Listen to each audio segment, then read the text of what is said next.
أنا اسمي هبة وعندي 40 سنة وجوزي متوفي. وجوزي كان تاجر كبير، وزي ما تقولوا كده يعني كان سايب ليا فلوس كتير قوي، وما عنديش أي أولاد. ربنا ما قررتش إن أنا أخلف، فبقيت عايشة لوحدي في البيت. ومن الحاجات اللي جوزي سايبها ليا، ساب ليا بيت كبير قوي، يعني بيت محترم كبير، حوالي 8 أدوار. أنا قاعدة في الدور الثامن، والبيت كله متأجر. ومن فترة كده جالي شاب يعني كان غلبان، هو باين عليه كده إن هو شاب محترم، هو من الأرياف، وطلب مني إن هو يعيش في شقة في البيت ده، ويكون يعني سعرها على قدها.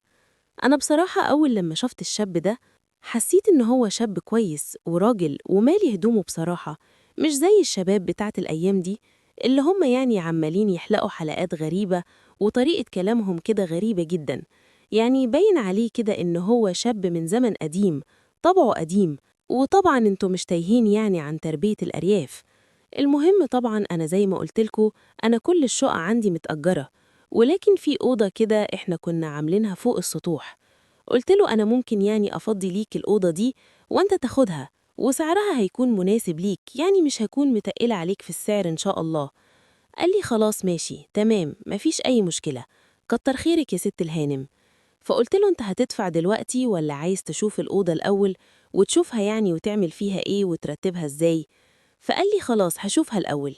المهم اتفقنا وشاف الأوضة واتفرج عليها وخلاص، واتفقنا إن أنا وهو، وكتبت معاه العقد بسنتين، وأخدت منه شهرين، وهو دلوقتي بقى موجود معايا فوق.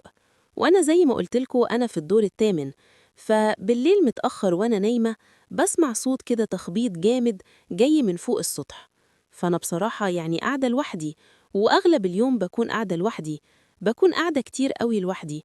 فقاعدة في الشقة بقى بتاعتي ولابسة براحتي، ولابسة طقم يعني كده داخلي صغير، أكملني يعني قاعدة لوحدي، ويعني وحيدة في البيت بقى فبلبس براحتي، مفيش أي حد هيجي ومفيش أي حد معايا في البيت. فرحت لابسة كده روب خفيف وطلعت على السطح علشان يعني أشوف إيه اللي بيحصل وليه الخبط ده كله. وطلعت وأنا متضايقة جدا. فطلعت لقيته كده قاعد وعمال بينفض وينظف في الحاجات بتاعته، والأوضة يعني كان فيها يعني شوية كراكيب كده، وكانت برضو مليانة تراب، وهو كان يعني بينظفها، وكان لابس كده فانيلا. ولاحظت عليه يعني كده وعلى جسمه إن هو كان معضل قوي، وزي ما تقولوا كده إن هو كان يعني بيحب يلعب رياضة. فأنا شفت المنظر ده يعني اتوترت، والعصبية اللي أنا كنت فيها يعني راحت من عندي، وبقى عندي إحساس يعني زي ما تقولوا كده اللي أنا عايزة الولد ده، زي ما تكوني كده محتاجاه، أو إحساس يعني بالأمانة. المهم رديت عليه كده وقلت له بصوت عالي كأني يعني إن أنا متضايقة. قلت له أنت إزاي تعمل كده وتعمل إزعاج كده في العمارة؟ هو أنت يعني مش بتراعي إن في ناس نايمة، وفي ناس بتكون نايمة يعني في الوقت ده بالذات بالليل؟ قال لي حقك عليا يا ست هانم، أنا بس الأوضة كانت متبهدلة جدا، فقلت إن أنا أظبطها وأنضفها، وكنت عايز أرتبها كده علشان الواحد يعرف ينام. قلت له بس برضو يعني المفروض تخلي بالك، انت باين عليك كده شاب محترم ومؤدب، ما تخلينيش اخد فكرة عنك غلط. قال لي حقك عليا والله، الموضوع ده أنا إن شاء الله مش هكرره تاني. ولقيته مرة واحدة كده بيقول لي تسمحي ليا بس إن أنا آخد من عندك بطانية. وزي ما تقولوا كده إني أنا كان نفسي أخدم الولد ده بأي حاجة. فقلت له طبعا أكيد، تعال معايا وأنا هدي ليك بطانية من عندي. نزلت الشقة وأخدته معايا تحت على الشقة بتاعتي، ونزلت أنا وياه. وهو طبعا خد باله إن أنا لابسة كده كان خفيف، فبيقول لي انتي مش برضانة من اللبس اللي انتي لابساه ده؟ فهو لما قال لي كده يعني فأنا ساعتها عرفت إن الولد ده مركز معايا قوي، وشكله كده إن أنا يعني عجباه جدا. هو أنا صح يعني عندي 40 سنة، بس زي ما تقولوا كده يعني جسمي بصراحة يتلف في حرير، واللي يشوفني ما يتوقعش سني ده خالص، واللي يشوفني يقول إن أنا عندي 18 19 سنة كده.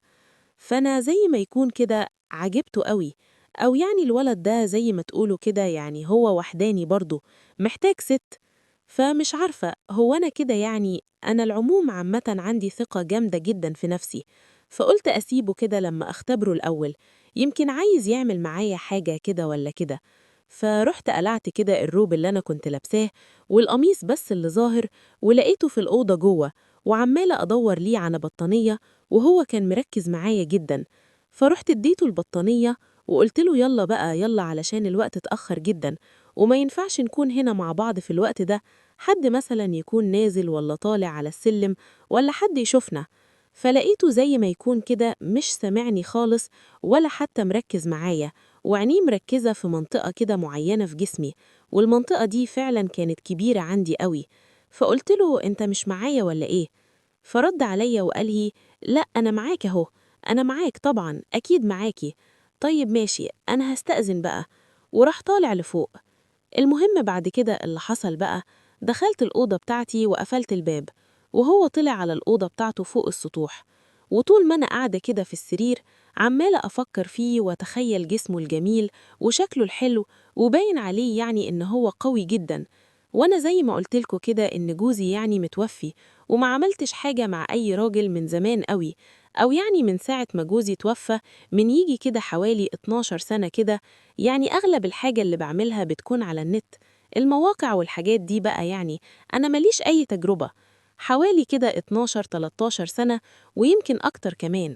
فزي ما تقولوا كده إن الولد ده دخل دماغي، هو مش راضي يخرج أبدا من دماغي، وأنا قاعدة لوحدي وعمالة أتخيل فيه وعمالة أفكر فيه وعمالة أتخيله، ومش عارفة أعمل إيه. وكل شوية لما عينيا تغفل أرجع أحلم بيه وافتكر يعني كأنه موجود قدامي بالظبط. فبصراحة تعبت وقلت لازم أقوم أتمشى شوية، أطلع فوق السطح ولا أعمل أي حاجة يمكن ألاقيه فوق. وفعلا خدت بعضي ولبست نفس اللبس اللي كان عليا وطلعت فوق السطوح. فضلت أتمشى على السطح شوية وببص كده وبدور في الأوضة بتاعته، لقيته صاحي ولقيته قاعد كده، وكان في كنبة كده قدام الأوضة لقيته قاعد عليها وماسك التليفون بتاعه، وزي ما تقولوا كده يعني بصراحة كان بيريح نفسه على الآخر. فأنا شفته من بعيد وعمالة كده أتفرج عليه، والواد باين عليه كده إن هو وحش جامد قوي، وإن هو قوي جدا في الموضوع ده. فببص من قريب لقيت حاجة مش طبيعية، حاجة يعني بصراحة حاجة حجمها كده مش طبيعي، حاجة مش طبيعية خالص، حاجة كده قليلة لما تلاقوها، زي ما تقولوا كده يعني زي المسطرة بالظبط. فقربت منه ورحت قعدت جنب منه كده على الكنبة، وأنا عارفة إن أنا رايحة هعمل إيه بالظبط. فلقيته بص ليا كده في عينيا، وواحدة واحدة لحد لما بقيت قدامه بتفرج على اللي هو بيعمله، وهو عمال بيحركه كده تحت لفوق وشمال ويمين، وكان تقريبا كده حوالي 30 سنتي. الواد جامد جدا، كان باين عليه قوي قوي وصحته كانت جامدة قوي. أنا أخدت بالي من كده من أول مرة شفته فيها.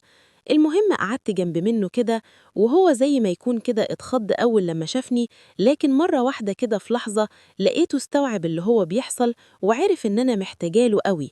وكنا قاعدين جنب بعض، وبدأنا طبعا بشوية حاجات كده عادية، بوس وأحضان والحاجات الخفيفة دي اللي بين الراجل والست بتاعته.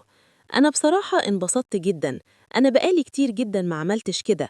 وبصراحة يعني هو في مستوى تاني خالص قوي عن جوزي، وبقيت كل يوم أطلع أقعد معاه بالليل، وأنا بقيت بحبه جدا وبقيت معتمدة عليه في كل حاجة. ولحد دلوقتي اللي أنا فيه ده مش عارفة هو صح ولا غلط، وعايزة أعرف يعني هل أتجوز الشاب ده ولا أعمل إيه بالظبط.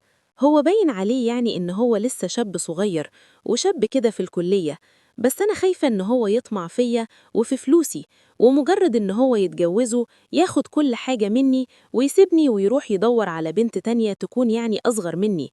فأنا بصراحة مش عارفة أتصرف إزاي ومش عارفة أعمل إيه. ياريت تنصحوني وتقولولي أعمل إيه، وأنا مستنية تعليقاتكم عشان بجد أنا ما بقتش قادرة أستغنى عنه. والوحدة صعبة قوي ومعيش عيل ولا تيل، وزي ما قلتلكوا بقالي يجي 12-13 سنة وحيدة ومحتاجة راجل في حياتي، والحمد لله أنا لقيته. بس دلوقتي ماشية غلط وعايزة أمشي صح، بس في نفس الوقت خايفة إنه يضحك عليا وياخد فلوسي وياخد البيت ويروح يتجوز واحدة أصغر مني، لأنه هو برضه لسه شاب صغير وأنا خلاص يعني عندي 40 سنة. ياريت تقولولي وتنصحوني أعمل إيه.